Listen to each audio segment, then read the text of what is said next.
Este mes, el mes de julio, se va a dar la segunda edición del mes de la afrodescendencia, en donde se van a dar distintas actividades como seminarios, distintas actividades que nos va a estar contando en este momento Federico Graña, que es el director de promoción sociocultural del MIDES. ¿Qué tal? Bienvenido. ¿Cómo estás, Buenos Federico? días. Buenos días. Bien, ustedes. El cometido de este mes, una vez más, es sobre todo visualizar y hacer visible la brecha que hay, la diferencia que hay entre la comunidad afrodescendiente y el resto de nosotros en nuestro país. Sí, sin duda ese es el objetivo principal. Yo creo que a veces es realmente una de las desigualdades menos visibles en el Uruguay. Y más aceptadas, capaz. Sí, cuando digo más sí, está bien, puede ser más naturalizadas, claro. Sería el mejor término. Correcto.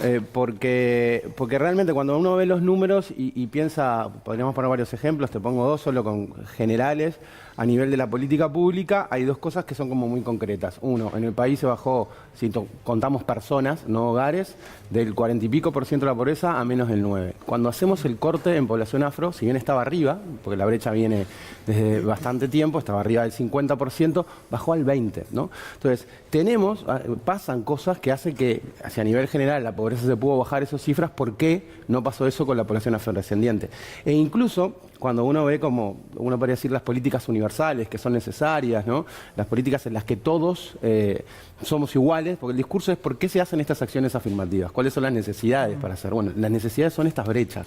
Y un ejemplo como bien concreto en estos últimos años fue, bueno, el Ministerio de Educación y Cultura fue duplicando, triplicando la cantidad de becas que se dan a los estudiantes de enseñanza media. Cuando se vota la ley de acciones afirmativas, está la famosa cuota, como que se votó en el 2013. Del 8%, ¿no? Ahí va, 8% para los cupos laborales en el Estado y también para becas. Si vos ves los números en el 2011, que todavía no estaba, de 2000 y pico, ahora son muchísimas más, de 2000 y pico solo 11 gurises afro recibían esa beca. Hoy ya estamos en el 18% de 6.000 becas, o sea, subimos de forma exponencial. ¿Pero por qué pongo este ejemplo? Porque esta beca se da por el índice de carencias críticas. O sea, se ve el nivel de ingresos de las personas y de los hogares de esos chicos para acceder a esa beca. Yo les daba el número de que eran el 19% cuando hacemos eso, y en la beca eran el 1%. Y esa política que supuestamente para todos incluso no llegaba a las personas que sí más lo necesitaban, que por ejemplo eran en número son las personas afro en Uruguay. Y más allá de esas acciones concretas, ¿qué otros mecanismos se pueden buscar? Y seguramente el MIDES está trabajando en ello, para empezar a revertir esa situación, más allá de porcentajes, en una cuestión que está instalada en el colectivo, en el imaginario colectivo. Y yo creo que son varias las acciones que podemos tomar. Primero es esto, el tratar de generar por lo menos una etapa en el año en que poder pensar estos temas, que la sociedad empiece a discutir sobre estos temas. Que yo, viniendo para acá, veía la placa que ustedes pusieron en Facebook y el comentario de una persona que decía, bueno, es el mes de todos los humanos, porque todos los humanos provenimos de África. Y ahí tiene... Ahí está el punto del asunto, ¿no? Cuando hablamos de afrodescendientes, estamos hablando, tienes una definición concreta, no es todas las personas nacidas en África, es en realidad, sobre todo ser en el continente americano o el europeo, que son aquellas personas que descienden de aquellos que nacieron en África, que vinieron obligados y vinieron siendo mercancía. Ese es el afrodescendiente. O sea, no es todas las personas que han nacido en África. Entonces, eso es una cosa, reconocer el proceso de esclavitud, reconocer lo que eso implica desde el punto de vista de la colonización de las cabezas de las personas, empezar a reconocer su rol en la historia, ¿no? Cuando, a ver, capaz que esto para ridiculizar un poco, uno de los generales más importantes que tuvo Artigas parece que fue un señor que tomó mate, ¿no? Y que le cebaba el mate. Uno de los tipos más brillantes de la revolución del proceso artiguista y que además genera una tensión en la revolución interna, que es Encarnación Benítez, el pardo Encarnación Benítez, que es el que le escribe a Artigas, ya en mediados del 15, enseguida que se vota el reglamento de tierras, le exige el proceso de que, bueno, que esa ley sea norma, y que había contradicciones en la propia revolución, que había dueños de tierras que no querían que esas tierras se repartieran y que estaban del lado de la revolución. Bueno, ese es el proceso después de traición al artiguismo, ¿no? Esos mismos dueños de la tierra son los que se separan frente al artiguismo. Y bueno, Encarnación está perdido. O pensar en Agustín Pedrosa, que ahora capaz que la gente lo conoce mucho más porque está en las remeras de las brigadas del Zunca, pero ¿quién sabía que el primer secretario general de un sindicato era una persona afrodescendiente en Uruguay?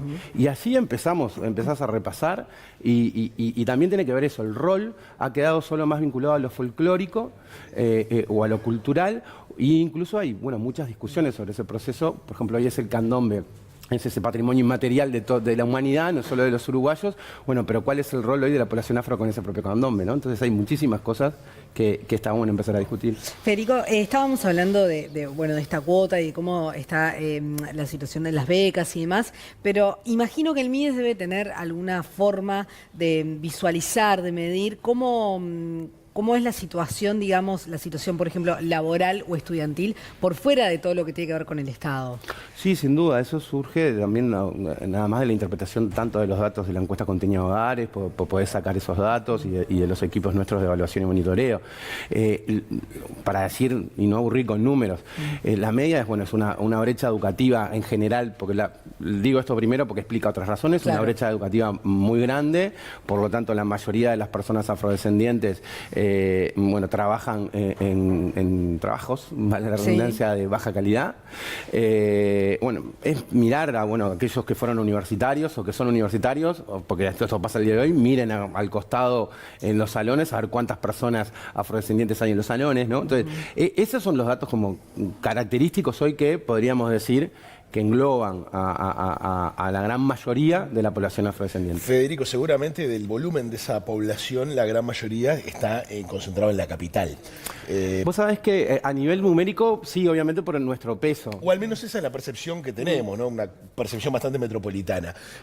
¿Cómo es la situación en el resto de los departamentos del país con las acciones que desarrolla el Ministerio? Bien, ahí bien cortito. En realidad, del punto de vista porcentual, en realidad la mayor cantidad de población afro, no digo numérica, digo porcentual, es la frontera con Brasil, que también tiene una aplicación hasta el punto de vista histórico, que es que Uruguay abole la esclavitud antes que Brasil, y ahí hay un tránsito de esclavos que se escapan en ese proceso y van cruzando la frontera, y tenemos ahí una franja en esa frontera de que hay muchos quilombos del lado brasilero, y lo que acá en Uruguay se conoció en los 60 como pueblos de ratas, ¿no? Que hasta también ahí te habla de cierta de los niveles de discriminación a la población afrodescendiente.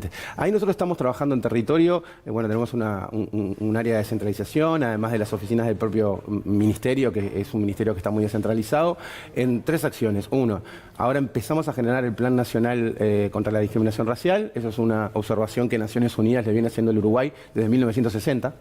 Desde que se generó la convención, recién el Uruguay, obviamente ya hubo momentos que no iba a las convenciones, firmaba las convenciones y no iba a los organismos a decir qué hacía, ¿no? Porque uno puede firmar un papel y no hacer nada con ese papel. En realidad, la última observación ya en el 2010 fue observado el Uruguay y ahora nos observaron de vuelta. Es una deuda que tiene Uruguay con los organismos internacionales que tiene que ver con esto, ¿no? ¿Cuáles son las diferencias de la población afro? Las diferencias también geográficas, las diferencias de género, porque las mujeres afro también, dentro del propio colectivo afro, tienen niveles de pobreza superior que los varones. Entonces, todos esos escenarios son en los que estamos trabajando. Federico, ¿ayudó en algo cuando empezamos a discutir, dejar de hablar de negros y empezar a hablar de afrodescendientes? ¿Cambió algo en nuestra sociedad? Porque uno se sienta a conversar con el negro Herrada, con distintos actores socioculturales y siguen siendo el negro Herrada y demás, ¿no? Algunos reivindican incluso. Claro, como que les embola que les digas afrodescendiente. Pero ahí hay una discusión histórica dentro de la comunidad afro. Yo creo que en eso hay que ser muy respetuoso. Entonces, cuando digo esto hay algunos afro que reivindican su negritud y hay una corriente de la negritud. Y hay otra corriente, que es la corriente que ha sido mayoritaria a nivel internacional y que el Uruguay tuvo un peso muy grande, lo que fue la conferencia de Durban en el año 2001, que es donde el término afrodescendiente se condensa en los organismos internacionales. Uruguay, y sobre todo organizaciones como Mundo Afro y otras organizaciones más, en realidad encabezaron todo un movimiento del movimiento afro-latinoamericano que es el que pone este término con esta definición que les dije el otro día hace un ratito, que creo que ahí está el centro de la discusión. En realidad quien define si esto lo ofende o no lo ofende no somos nosotros, en realidad son las personas que reciben esa ofensa o la que sienten como una ofensa. Entonces, ahí yo respeto lo que el movimiento afro hasta el día de hoy ha puesto en agenda, que es referirse a ellos como afrodescendientes y obviamente también respeto a quienes se reivindican desde lo afro, reivindican su negritud. Claro. Yo creo que el problema son los otros, ¿no? ¿Qué hacemos los otros sobre las personas afro? Totalmente. Federico Graña, un placer haberte recibido aquí en Buen Día Uruguay para charlar sobre este mes de la afrodescendencia en nuestro país. Muchas gracias. No, gracias a ustedes. Supongo que en la página del MIDES se podrá En la ver página del las MIDES está toda la agenda de actividades. Porque no hablamos nada de las actividades, va a lo haber pueden encontrar actividades allí. por todo el país. Bueno, hay 2 seminarios que para nosotros son muy importantes. Es el Quilombo, que es el sexto, que se va a hacer en Rivera para descentralizar, donde van a ir varios ministros a discutir ciertos temas. Y la otra es, acá, las segundas jornadas académicas, porque ese también es un debe grande que tiene Uruguay. Pensar esa población, los retos que, como decía hoy, y el rol que tuvo en la historia para seguir avanzando. Vamos a presentar un libro sobre las primeras y ya vamos a la segunda jornada. Muchísimas Bienvenido gracias. al agregado.